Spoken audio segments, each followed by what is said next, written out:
अनुवादक के गुणों को हमने कल देखा था, जिसके अंतर्गत उसके 6 गुण हमने आपके सम्मुख प्रस्तुत किए थे। बहुभाषा विदिता, बहुश्रुतता, प्रतिभा संपन्नता, परिश्रमशीलता एवं अभ्यास प्रवणता, विवेकशीलता और अंतिम अनुवाद विज्ञान का ज्ञाता। इसके उपरांत हम जैसे अनुवादक में क्या गुण होने चाहिए ये देखा। आज हम देखने की कोशिश करेंगे कि एक अच्छे अनुवाद में क्या गुण होते हैं, अच्छे अनुवाद का स्वरूप क्या होता है। उसमें भी 5 गुण होने चाहिए, या 5 उसके अच्छे स्वरूप के लिए 5 विशेषताएं उसमें होनी चाहिए। मूल पाठ तथा अनुदित पाठ की समतुल्यता, अनुवाद विषय के अनुरूप अनुवाद, उद्देश्य के अनुरूप अनुवाद, संप्रेषणशीलता और प्रभावात्मकता, और अंतिम अनुवाद एक प्रक्रिया। तो इस प्रकार हमें आज देखना है, वह है अच्छे अनुवाद का स्वरूप। कल की तासिका में हमने देखा था कि अच्छे अनुवादक के गुण क्या होते हैं, उस प्रकार अच्छे अनुवाद का स्वरूप क्या होता है, इस पर आज हम चर्चा करेंगे। अच्छा अनुवादक अनुवाद की योग्यता, अनुवाद विषय की समझ, अनुवाद के अभ्यास तथा विषय के साथ जुड़ी आत्मीयता पर निर्भर करता है। क्या कह रहा हूं, देखिए। अच्छा अनुवादक अनुवादक की योग्यता, अनुवाद के विषय की समझ, अनुवाद के अभ्यास तथा विषय के साथ जुड़ी आत्मीयता पर निर्भर करता है। इसमें अनुवाद की विषय वस्तु के प्रति अभिरुचि भी अच्छी भूमिका निभाती है। अनुवादक के शब्द भंडार तथा सरल स्वाभाविक भाषा शैली पर भी अनुवाद की कोटि मतलब अनुवाद का स्वरूप या स्तर निर्भर रहता है। अच्छा अनुवाद इस बात पर भी निर्भर करता है कि अनुवादक अनुवाद वाली भाषा के मुहावरे के मूल कथ्य को कितनी योग्यता से समझता है, या वह उस मूल भाषा के मुहावरे का समतुल्य मुहावरा लक्ष्य भाषा में किस प्रकार से प्रकट करता है। अनुवाद का क्षेत्र विविधता अत्यंत विविधता युक्त और अत्यंत विशाल है। इसलिए हर क्षेत्र के अनुवाद का उद्देश्य और स्वरूप अलग होता है। इसलिए हर क्षेत्र के सफल अनुवाद या अच्छे अनुवाद की कुछ महत्वपूर्ण विशेषताएं होती हैं। एक है मूल पाठ और तथा अनुदित पाठ की समतुल्यता। दूसरा, अनुवाद के विषय के अनुरूप अनुवाद। तीसरी विशेषता है अच्छे अनुवाद की उद्देश्य के अनुरूप अनुवाद।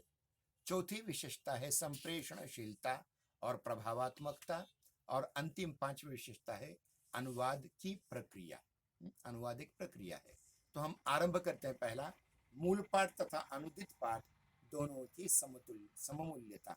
1 मिनट में मैं आपको कुछ पुस्तकें आपके सम्मुख रखता हूं जो मैंने अनुदित की है, ताकि आपको शक न रहे कि मैं अनुवादक नहीं।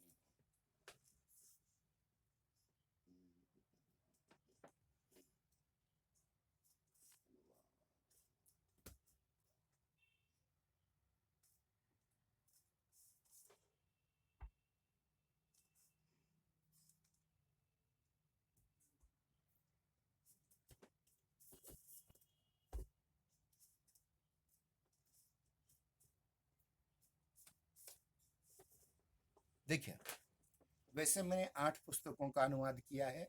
उसमें से 3 पुस्तकें इस समय मेरे पास हैं, बाकी पता नहीं किस किस को दी है। पहली पुस्तक का नाम है धर्म और विज्ञान।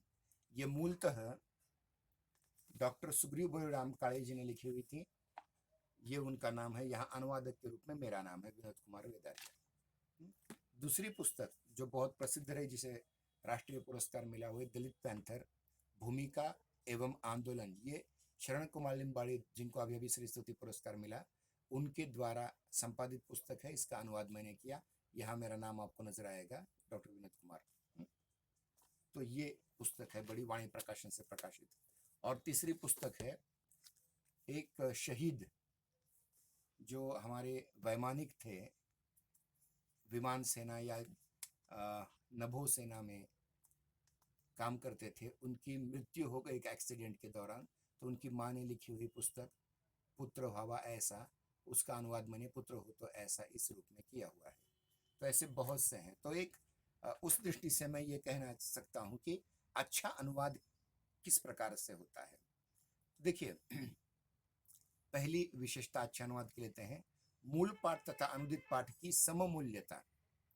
एक अच्छे और सफल अनुवाद की सर्वप्रथम विशेषता यह है कि मूल पाठ तथा अनुदित पाठ में प्रतिपाद्य या प्रतिपादन शैलीगत समानता हो।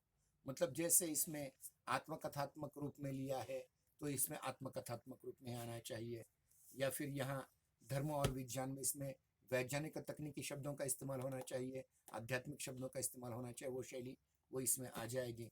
और फिर दलित पैंथर में डॉक्टर बाबा साहेब अम्बेडकर जी ने जो दलित आंदोलन शुरू किया है, उस आंदोलन की इसमें इस प्रकार से बातें आनी चाहिए ताकि वह मूल मूल जो है मराठी का और जो मैंने हिंदी में अनुवाद किया है वो सममूल्य हो, एक ही मूल्य हो, एक जैसे हो, दोनों में समानता हो, दोनों का प्रतिपाद्य एक हो, दोनों की प्रतिपादन शैली समान हो। दूसरे शब्दों में अनुवाद पढ़ने के बाद पाठक को यह न लगे कि वह कोई अनुदित कृति पढ़ रहा है। अब जैसे ये पुस्तक मैंने दलित पैंथर अनेकों को भेंट दी, हमारे पूर्व छात्र भी कोई थे, तो उन्होंने जब पढ़ा तो उन्हें ऐसा लगा कि ये ओरिजिनल कलाकृति है, वो अनुवाद नहीं लगना चाहिए।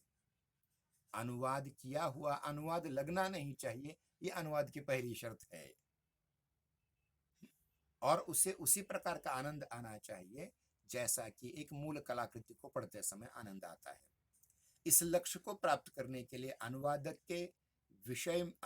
के विषय में अंतरात्मा को आत्मसात करने की क्षमता होनी चाहिए। मतलब देखिए कि मूल लेखक की अंतरात्मा को जब तक अनुवादक अपनी आत्मा बना नहीं लेता तब तक अनुवाद अच्छा नहीं होता, बढ़िया नहीं होता, और इस प्रकार का लक्ष्य वो प्राप्त नहीं कर सकता कि अनुवादित कृति ही ओरिजिनल कलाकृति लगे, मौलिक लगे। अनुवाद की प्रक्रिया में एक भाषा की वस्तु दूसरी भाषा में इस तरह लाई जाती है कि दूसरी भाषा वालों को वह वस्तु पूरी तरह से समझ में आ जाए। यहाँ वस्तु का अर्थ कथा वस्तु है, वस्तु का अर्थ कोई चीज नहीं है अपितु कथ्य है, जिसको हम कथा वस्तु कह सकते हैं। मतलब देखिए कि अनुवाद की प्रक्रिया में यानी क्या होता है कि अनुवाद की प्रक्रिया में एक भाषा में जो कथ्य कहा गया है वो दूसरी भाषा में उस कथ्य को ले जाना है, और इस प्रकार ले जाना है कि जो दूसरी भाषा है जिसको हम लक्ष्य भाषा कहते हैं, टारगेट लैंग्वेज कहते हैं, उस लैंग्वेज में लाने के बाद ऐसा लगे कि यह ओरिजिनल है, यही सही है। और जिस प्रकार से किसी एक मौलिक पुस्तक को पढ़ते समय आनंद आता है वैसा ही अनुदित पुस्तक को पढ़ने में भी आनंद आना चाहिए। यह अनुवाद की पहली शर्त है। मतलब एक भाषा की पुस्तक है, उस पुस्तक को पढ़ करके समझ करके दूसरी भाषा में अनुवादित करना है, तो अनुवाद करने के बाद पाठक को ऐसा लगे कि ये हमारी भाषा की कलाकृति है, न कि किसी अन्य भाषा की। ये अनुवाद की पहली शर्त है। किंतु यह केवल पहली शर्त है, इसके आगे और भी बातें हैं जिन पर ध्यान देना जाना आवश्यक है। भाषा में जो सामग्री है जिसे हम वस्तु कहते हैं वह केवल भावों और विचारों का स्थूल रूप ही नहीं है, उसके साथ साथ बाहरी रूप आता है, उसकी शैली आती है, उसका अंतरंग अन्वयार्थ या जिसको हम मतितार्थ कहते हैं, उसके अलग अलग छवियां और उसके स्तर आदि से भी जुड़े होते हैं। अध्ययन की सुविधा के लिए हम इसे वस्तु और रूप कहते हैं। वस्तु मतलब जो अंतरंग है और बाहरी जो है उसे रूप कहते हैं, या विषय और शैली कह सकते हैं। मतलब वही अंतरंग रूप जो है उसी को वस्तु कहा जाता है, उसी को विषय कहा जाता है, और जो बाह्य रूप है उसी को रूप या शैली कहा जाता है। परंतु अध्येता को यह ध्यान में रखना पड़ता है कि यह विभाजन केवल कृत्रिम और समझने समझाने तक सीमित होता है। मतलब अर्थ और शैली को आप अलग करके नहीं देख सकते। शैली में ही अर्थ निहित होता है, अर्थ में ही शैली निहित होती है। कि लेकिन समझने के लिए केवल बाहरी रूप, मतलब शरीर और आत्मा, आत्मा और शरीर, शरीर से आत्मा निकल गई तो शरीर का कुछ नहीं होने वाला, और बिना आत्मा के भी शरीर नहीं रह सकता, ये ध्यान रखना है। इसी प्रकार से हम कहने वाले कहते समय अंतरात्मा और शरीर कहते हैं, विषय और शैली कहते हैं, वस्तु और रूप कहते हैं, लेकिन ये दोनों अभिन्न है। वस्तु और रूप एक ही है, विषय और शैली एक ही है, आत्मा और शरीर एक ही है, ध्यान रहे। किंतु अध्येता को यह ध्यान रखना पड़ता है कि यह विभाजन केवल कृत्रिम और समझने समझाने के स्तर तक ही है, सीमित है।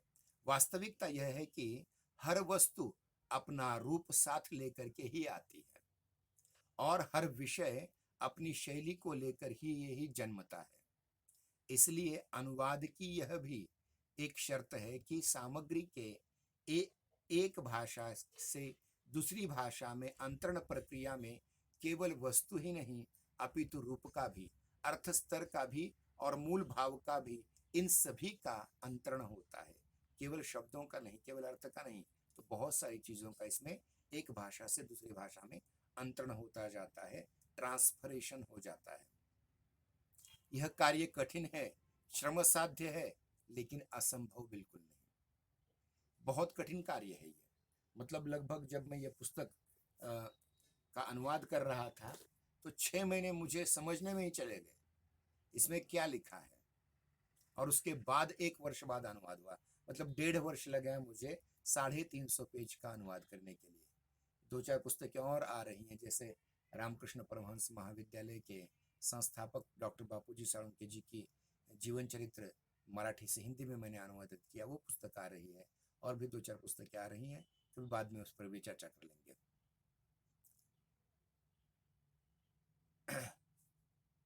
तो देखिए, काम कठिन है, श्रम साध्य, इसके लिए बहुत परिश्रम करना पड़ता है। श्रम करने के बाद ही वो साध्य होता है, इसलिए इसे श्रम साध्य कहा गया है, लेकिन असंभव बिल्कुल नहीं, आप भी कर सकते हैं।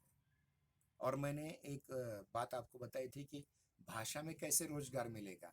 साइंस में रोजगार मिलता है, भाषा में कैसे मिलेगा। आप बार बार, बहुत सारे छात्र पूछते हैं कि भाषा पढ़ने से, हिंदी एमए करने से रोजगार थोड़े मिलेगा।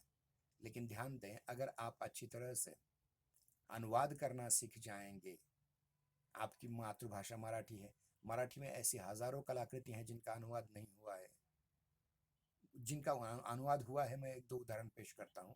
हमारे यहाँ वेद कुमार वेद अलंकार जी हैं, जिनका घर मेरे सामने ही है। उन्होंने संत तुकाराम की संपूर्ण गाथा को हिंदी में समपद, अभंग के लिए अभंग जैसे ही पदों में उसे अनुवादित किया है। अब ज्ञानेश्वरी का कर रहे हैं कार्य। इसके पहले उन्होंने छत्रपति शिवाजी महाराज के जीवन पर आधारित रणजीत देसाई जी ने लिखी हुई श्रीमान योगी, इस कादंबरी का, इस उपन्यास का हिंदी में अनुवाद किया। संभाजी महाराज के जीवन पर आधारित शिवाजी सावंत ने लिखी हुई छावा, इस कादंबरी का भी उन्होंने हिंदी में उपन्यास के रूप में अनुवाद किया है। अनेक संतों, संत तुकाराम, संत ज्ञानेश्वर, संत नामदेव, उसके उपरांत संत चोखामेळा, संत सावतामाळी इत्यादि के भी अभंगों का हिंदी में अनुवाद किया है। साथ ही साथ मराठी के बहुत बड़े लेखक, एक बहुत बड़े लेखक हैं, वो मुझे इस समय याद नहीं आ रहा है, उनकी पाचोड़ा नाम की कादंबरी, हाँ, रार बोराडे की, रामचंद्र रंगनाथ बोराडे जी की पाचोड़ा नाम की कादंबरी, उसका तिनका नाम से हिंदी में उन्होंने अनुवाद किया है। और मैंने भी 8 पुस्तकों का अनुवाद किया है। हमारे यहाँ देखिए, जितना भी दलित साहित्य है, मैंने शरण कुमार लिम्बाड़ी की बात की, जैसे शरण कुमार लिम्बाड़ी जी की अक्करमाशी, ये जो आत्मकथा है, अक्करमाशी पुन्हा 2 खंडों में, उसका अनुवाद डॉक्टर सूर्यनारायण रणसुभे जी ने हिंदी में किया हुआ है। इस वजह से दलित साहित्य को राष्ट्र स्तर की ख्याति प्राप्त हुई, और शरण कुमार लिम्बाड़ी जी को उनके सनातन इस उपन्यास पर उन्हें सरस्वती पुरस्कार मिला है। अब उसकी दूसरा, उस सनातन उपन्यास का दूसरा भाग भी आ रहा है, राम राज्य नाम से। तो ध्यान रखिए कि अनुवाद वो ताकत है जिससे मनुष्य अपने गांव, अपने क्षेत्र, अपनी भाषा नहीं, अन्य भाषा के लोगों में भी लोकप्रिय बन जाता है, और आज भारत में सर्वाधिक लोकप्रिय दलित लेखक अगर कोई है तो शरण कुमार लिम्बाड़े जी हैं। कहने के साथ तात्पर्य मेरा यह है कि अनुवाद का काम कठिन जरूर है, लेकिन एक बार अगर अनुवाद हम कर लेते हैं, अगर मैं अनुवाद कर सकता हूं तो आप भी अनुवाद कर सकते हैं, क्योंकि बचपन से आप मराठी पढ़ते आए हुए हैं। युवा होने पर आपने हिंदी ऐच्छिक विषय ले लिया है, तो आप भी अनुवाद कर सकते हैं। बस उसके लिए थोड़ा परिश्रम करना पड़ता है, तो आप ये ज़रूर कर सकते हैं। और एक बार अनुवाद कर दिए तो आपको हज़ारों रुपए आपको उसके रॉयल्टी के मिल सकते हैं। इसलिए ध्यान दो कि भाषा भी एक अच्छा व्यवसाय निर्माण कर सकती है। अनुवाद जैसा व्यवसाय है, सूत्र संचालन जैसा व्यवसाय है, पटकथा लेखन जैसा व्यवसाय है फिल्मों में। और फिल्मों में डबिंग आर्टिस्ट के रूप में भी अच्छे उच्चारण जिनके हैं वो बहुत सारा कमाते हैं। ध्यान दें, आज अमिताभ बच्चन जी किस कारण कमाते हैं? उनकी अभिनय क्षमता तो है ही, लेकिन बोलते समय वो जो शब्दों का जो चयन करते हैं वो कितना साफ सुथरा होता है। वह भी भाषा कमा रहे हैं, भाषा के माध्यम से कमा रहे हैं। उनके पास और कुछ दूसरा नहीं है, भाषा ही बहुत कुछ है। क्योंकि उनके पिता हरिवंश राय बच्चन हिंदी के बहुत बड़े लेखक और बहुत बड़े कवि थे, तो उस प्रकार से उनकी भाषा भी बहुत अच्छी बन चुकी है। तो ठीक है, एक बात ध्यान रखनी है पहले कि अच्छे अनुवाद की पहली शर्त क्या है कि मूल पाठ और अनुदित पाठ यह सममूल्यता युक्त होने चाहिए, और ऐसा लगना नहीं चाहिए कि हम अनुवाद पढ़ रहे हैं, बल्कि ऐसा लगना चाहिए कि हम ओरिजिनल कलाकृति पढ़ रहे हैं, मूल पाठ पढ़ रहे हैं। अब दूसरी विशेषता है इसके, अनुवाद विषय के अनुरूप, अनुवाद का जो विषय है उसके अनुरूप अनुवाद होना चाहिए। अनुवाद के विषय या सामग्री, या जिसको हमने पहले अभी थोड़ी देर के लिए पहले वस्तु कहा था, अनुवाद की प्रकृति की निर्धारक होती है। अनुवाद विषयों को मूलतः दो विभागों में वर्गीकृत किया जा सकता है। एक है साहित्यिक विषय और दूसरे हैं साहित्येतर विषय। साहित्यिक विषयों के अनुवाद की प्रकृति साहित्येतर विषयों के अनुवाद से भिन्न होती है। जैसे देखिए कि किसी, मैंने अभी जो दो चार नाम लिए, वेद कुमार वेदालंकार जी ने जैसे श्रीमान योगी का अनुवाद किया, छावा का अनुवाद किया, ये साहित्य का अनुवाद हुआ। अब साहित्येतर जो विषय होते हैं, जैसे भौतिक शास्त्र होता है, रसायन शास्त्र होता है, विधि होती है, विधि मतलब कायदा कानून न्याय होता है, या फिर अन्य कोई भी विषय होता है, कंप्यूटर साइंस जैसा विषय होता है, माइक्रोबायोलॉजी जैसा विषय होता है, उसका भी अनुवाद होता है। लेकिन साहित्यिक अनुवाद और साहित्येतर अनुवाद में फर्क तो होता ही है। सामाजिक, सांस्कृतिक, साहित्यिक संदर्भ, लेखक तथा अनुवादक के रचनात्मक अभिव्यक्तियों में टकराव, अभिव्यक्ति के स्तरों या शब्द शक्तियों एवं विकल्पों के वैभव के कारण साहित्यिक अनुवाद की प्रकृति अलग हो जाती है। साहित्यिक अनुवाद में क्या क्या महत्वपूर्ण बातें आती हैं? एक सामाजिक स्तर, मतलब लेखक का सामाजिक स्तर और अनुवादक का सामाजिक स्तर। उसके उपरांत लेखक का सांस्कृतिक परिवेश, अनुवादक का सांस्कृतिक परिवेश, लेखक के साहित्यिक संदर्भ, अनुवादक के साहित्यिक संदर्भ। इतना ही नहीं, लेखक की रचनात्मक अभिव्यक्ति और अनुवादक की रचनात्मक अभिव्यक्ति, इन दोनों में टकराव जरूर होता है, लेकिन ये एक दूसरे के पूरक बनकर के एक अच्छी कलाकृति अनुदित रूप में हमारे सामने प्रकट होती है। और इसमें अभिव्यक्ति के जो स्तर होते हैं, अभिव्यक्तियों के जो टकराव होते हैं, शब्द शक्तियाँ जो अभिधा लक्षणा व्यंजना और तात्पर्य शब्द शक्तियाँ हैं, उनका जो टकराव होता है। इतना ही नहीं, जो विकल्प अलग होते हैं, अलग अलग विकल्प, विकल्प मतलब अथवा में कोई नया स्थान, कोई एक नया विकल्प सामने जो रखा जाता है, उसके वैभव के कारण साहित्यिक अनुवाद की प्रकृति अलग हो जाती है। मतलब साहित्यिक अनुवाद साहित्येतर अनुवाद से अलग होता है। साथ ही साहित्य में गद्य पद्य की विविध विधाएं होती हैं, मतलब जैसे कि कहानी है, उपन्यास है, रेखाचित्र है, संस्मरण है, निबंध है, यात्रा वृत्त है, पत्र लेखन है, डायरी है, रिपोर्टाज है, आत्मकथा है, जीवनी है, रेखाचित्र है, संस्मरण है। अलग अलग अनेक विधाएं होती हैं साहित्य की।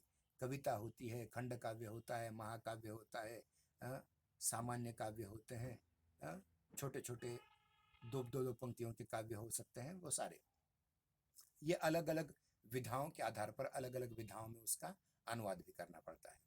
जैसे उदाहरण के रूप में देखिए, भर्तृहरि का एक श्लोक है, लभेत सिकता सुमपि यत्नतः तैलम यत्नतः पीड़यन। इसका मराठी में अनुवाद होता है कि वाळूचे कणरे गळिता तेलही गळे। वैसा का वैसा अनुवाद होना चाहिए। रेती के कणों को रगड़ने से तेल की भी निर्मित हो सकती है अगर प्रयास किया जाए तो इस प्रकार से देखिए कि अनुवाद आपको संस्कृत का हिंदी, हिंदी का मराठी, मराठी का हिंदी, हिंदी का संस्कृत, इस प्रकार से करने आना चाहिए। और इसमें बहुत बड़ा सौंदर्य होता है, सौंदर्य बोध होता है।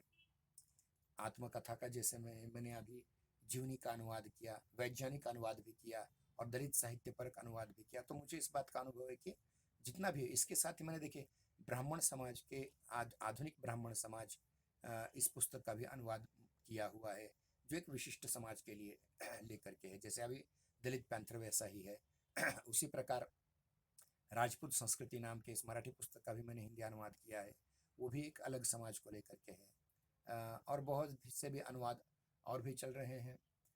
कुछ रेडियो के लिए रूपक लिखे गए थे, उसके भी अनुवाद मैंने किए हुए हैं। इसका मतलब ये है कि आप छोटी मोटी सभी विधाओं में, और यहाँ देखिए हर वर्ष युवक महोत्सव होते हैं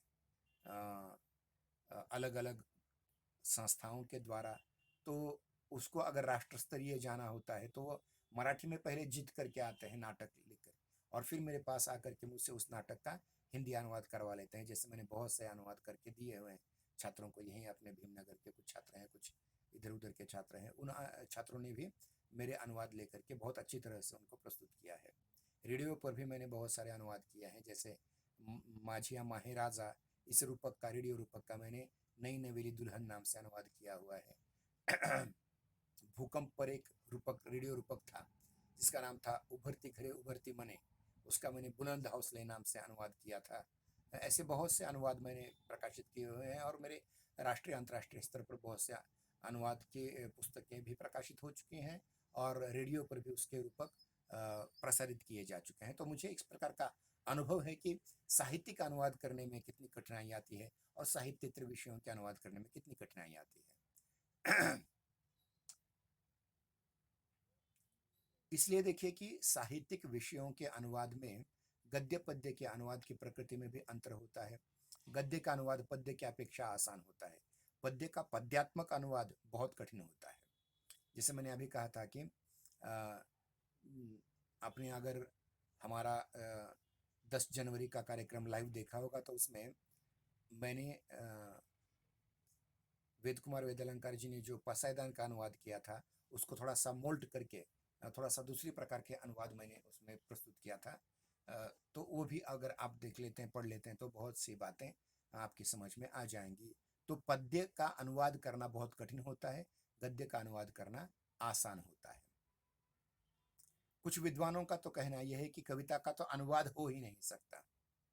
रॉबर्ट फ्रॉस्ट जो अंग्रेजी के बहुत बड़े साहित्यकार और अनुवादक हैं, कवि हैं, उन्होंने कहा है कि जो अनुदित होने से रह जाता है वही कविता है, जिसका अनुवाद कभी नहीं होता वो कविता है। कविता के अनुवाद में सबसे बड़ी समस्या उसके शिल्प शिल्प के अनुवाद की होती है।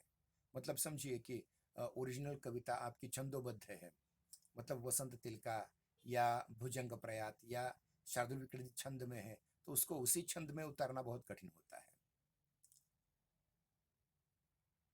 कविता में शब्द, शब्द क्रम, छंद, लय, नाद आदि की एकान्विति होती है जो हर भाषा की अपनी प्रकृति के अनुरूप होती है। इसलिए हिंदी में अगर कोई अच्छी कविता है तो उसका मराठी में समतुल्य अनुवाद होना कठिन है, क्योंकि मराठी भाषा की प्रकृति अलग है और वो हिंदी की भाषा की प्रकृति का स्थान कभी नहीं ले सकती।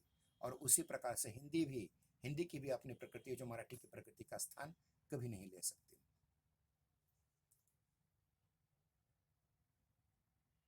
मतलब एक कविता में जो शब्द होते हैं, शब्द क्रम होते हैं, छंद, लय, नाद, इसकी एकान्विति होती है और दूसरी भाषा में अनुदित करते समय दोनों भाषाओं की प्रकृति में भी टकराव हो जाता है और उससे कई समस्याओं का सृजन होता है। इसलिए सफल अनुवाद काव्य शिल्प के परिप्रेक्ष्य में दोनों भाषाओं की प्रकृतिगत समान तत्वों को खोजते हुए काव्यानुवाद का सफल प्रयास करता है अनुवादक।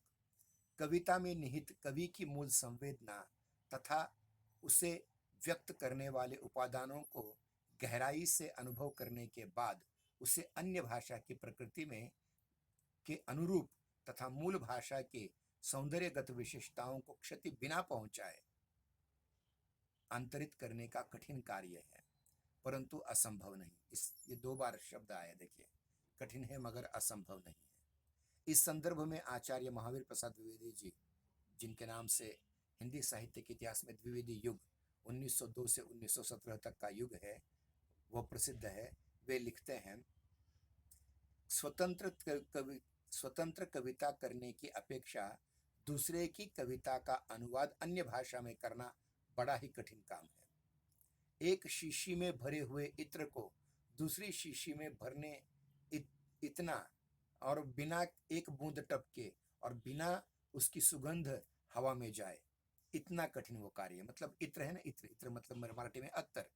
एका बाटलीतलं अत्तर दुसऱ्या बाटलीमध्ये टाकत असताना एकही थेंब सांडता कामा नये आणि थोडाही सुगंध बाहेर जाता कामा नये. इतना कठिन कार्य है अनुवाद करने का, खास करके कविता का अनुवाद करने में।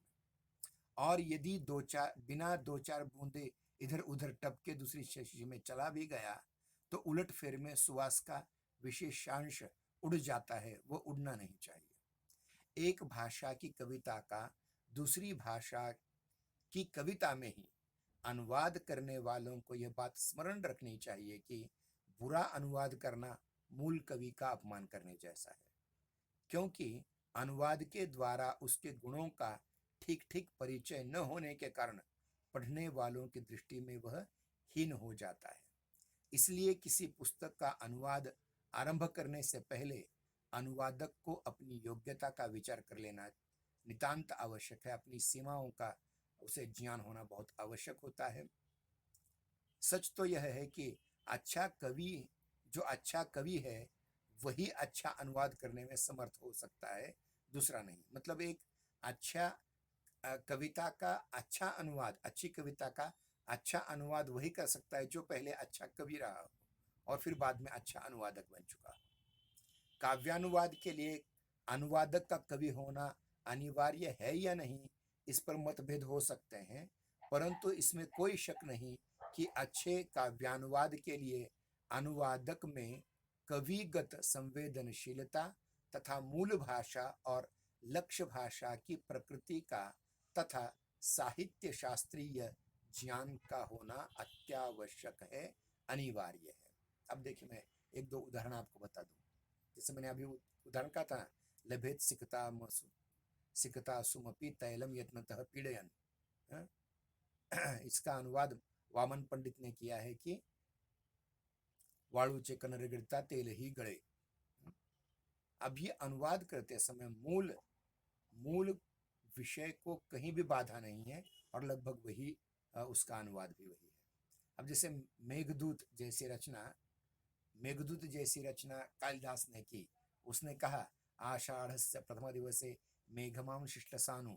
इसका अनुवाद हरिऔध जैसा कोई कवि कर सकता है, जिसको पता है कि यह छंद मंदाक्रांता है और मंदाक्रांता छंद का मंदाक्रांता में ही किस प्रकार रूपांतरण करना है। और एक उदाहरण मैं और देना चाहूंगा विनोबा भावे जी का। विनोबा भावे जी ने हमारी श्रीमद् भगवद गीता के समश्लोकी अनुवाद किया है। वो इतना बेहतर बन चुका है, लेकिन हिंदी में उसी प्रकार का प्रयास हरिवंश राय बच्चन जी ने किया। हरिवंश राय बच्चन जी ने गीता के समश्लोकी अनुवाद करने का प्रयास किया, लेकिन उन्हें वो जमा नहीं, वो बेहतर कर नहीं पाए उतना जितना बेहतर विनोबा भावे जी ने किया।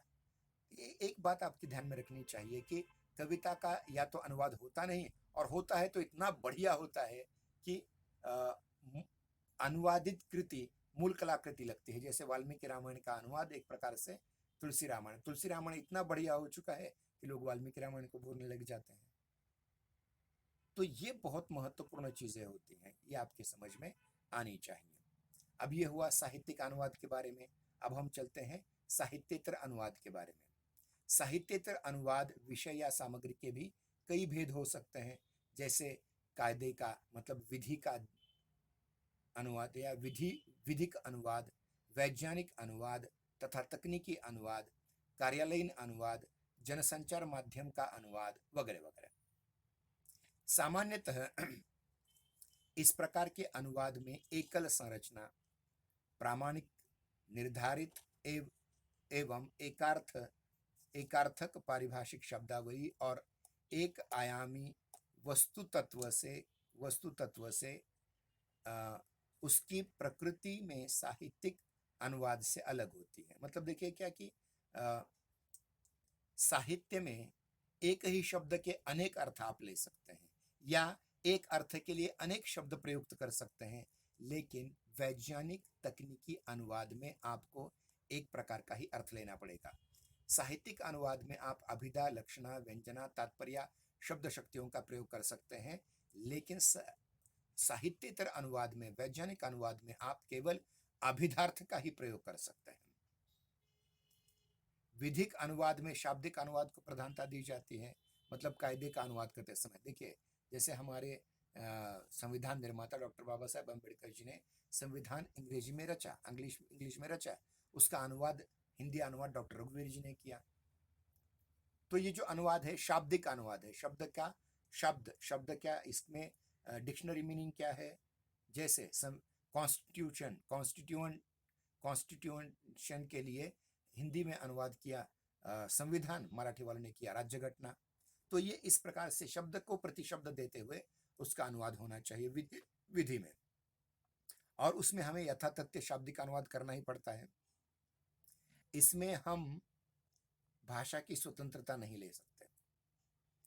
वैज्ञानिक तथा तकनीकी अनुवाद में वैज्ञानिक तकनीकी की विविध शाखाओं के ज्ञान का यथातथ्य संप्रेषण आवश्यक होता है, जो हमने पारिभाषिक शब्दावली वैज्ञानिक बताई थी आपको उसके अनुसार।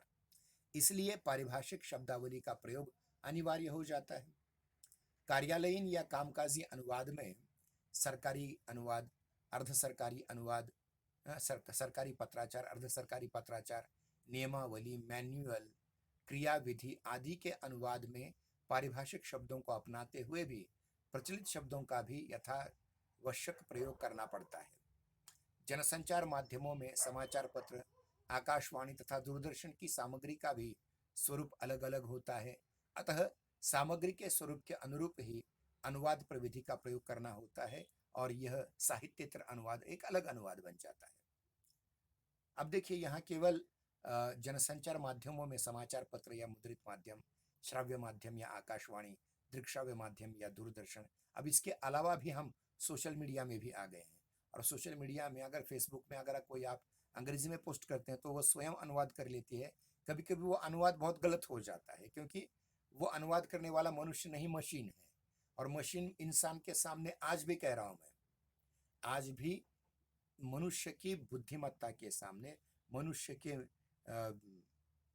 उसका जो मेंदु होता है ना, मस्तिष्क, उसके सामने कोई भी मशीन अभी भी कुछ नहीं, क्योंकि सभी मशीनों का निर्माता मनुष्य का मेंदु ही है, मनुष्य का मस्तिष्क ही है। और इस प्रकार का जो अनुवाद होता है, जैसे गूगल अनुवाद होता है, गूगल ट्रांसलेटर आपके मोबाइल में अगर हो, आप उसमें मराठी टाइप कीजिए और हिंदी में उसका उल्था हो जाएगा, लेकिन वो उतना बेहतर नहीं होता जितना मनुष्य कर सकता है। धीरे धीरे उसमें भी शायद और अच्छी मशीनी अनुवाद और बेहतर बन सकता है, लेकिन इस समय का जो मशीनी अनुवाद है वो उतना महत्वपूर्ण नहीं है। संक्षेप में, अनुवाद की विषय या सामग्री के अनुसार अनुवाद का स्वरूप भी बदलता जाता है। अतः एक अच्छे अनुवाद की यह भी विशेषता होती है, यही विशेषता होगी कि वह विषय या सामग्री के मांग के अनुरूप उसका अनुवाद करें या हो। अब तीसरी विशेषता है अच्छे अनुवाद की, उद्देश्य के अनुरूप अनुवाद। जिस तरह अनुवाद विषय या अनुवाद सामग्री के अनुरूप अनुवाद की प्रकृति अलग अलग होती है, उसी प्रकार अनुवाद के उद्देश्य के अनुसार भी अनुवाद की प्रकृति बदलती रहती है। साहित्यिक अनुवाद करते समय अगर अनुवाद का उद्देश्य मात्र उस साहित्य से परिचित कराना हो, तो उसका स्वरूप मात्र साहित्य में व्यक्त भाव, विचार आदि का सरल सुबोध अनुवाद तक सीमित होगा। जैसे किसी कविता, कहानी, उपन्यास आदि के कथ्य का सरल सुबोध गद्य में सारांश रूप में अनुवाद प्रस्तुत किया जा सकता है। वैज्ञानिक तकनीकी विषय की सामान्य जानकारी देने वाले ग्रंथ हैं। कार्यालयों में से किसी व्यक्ति को प्रेषित पत्र आदि का स्वरूप निश्चित रूप से सरल सुबोध ही होगा। जनसंचार माध्यम की अनुवाद सामग्री में भी उद्देश्य के अनुरूप ही उसका अनुवाद एक अच्छा अनुवाद कहा जाएगा। संक्षेप में अनुवाद किसके लिए और क्यों किया जा रहा है, इन बातों पर ध्यान दिया गया अनुवाद ही सफल अनुवाद कहा जा सकता है। अब इसमें मैं बार बार यहाँ शब्द आ रहे हैं सरल सुबोध गद्य, तो इसमें मैं बार बार उदाहरण दूंगा साने गुरुजी का। साने गुरुजी ने बहुत सारे अंग्रेजी ग्रंथों का मराठी में अनुवाद किया है, जो अभी रिया प्रकाशन से प्रकाशित है। 80 रुपए में पुस्तक मिल जाती है, आप कभी भी पढ़ सकते हैं वो लेकर के। तो ये अनुवाद इतना सहज हुआ है, इतना सरल हुआ है, इतना सुबोध हुआ है कि छोटा बच्चा भी, साने गुरुजी आखिर एक गुरुजी थे और उन्होंने व्याख्या की थी गुरुजी के, करिले मनोरंजन जो मुलांचे जडेले नाते प्रभूषितयाचे। तो छोटे बच्चों को जो आसानी से समझ में आ जाए, ऐसी सरल सुबोध भाषा का प्रयोग करना चाहिए, ऐसा उन्होंने कहा है और उनके सभी पुस्तकों में ये मिलता है। लेकिन जिन लोगों ने उनका मराठी देख करके उसका अनुवाद किया बिना अंग्रेजी देखे, तो वो भौंडा बन जाता है। आज हमारा समय यहाँ समाप्त हो रहा है, तो आपको यही विदा लेते हैं और कल और जो रहे बचे हुए संप्रेषणशीलता, प्रभावात्मकता नाम के जो 2 गुण हैं अच्छे अनुवाद के, उस पर हम कल चर्चा करेंगे। तब तक के लिए धन्यवाद। जय हिंद, जय नागरिक।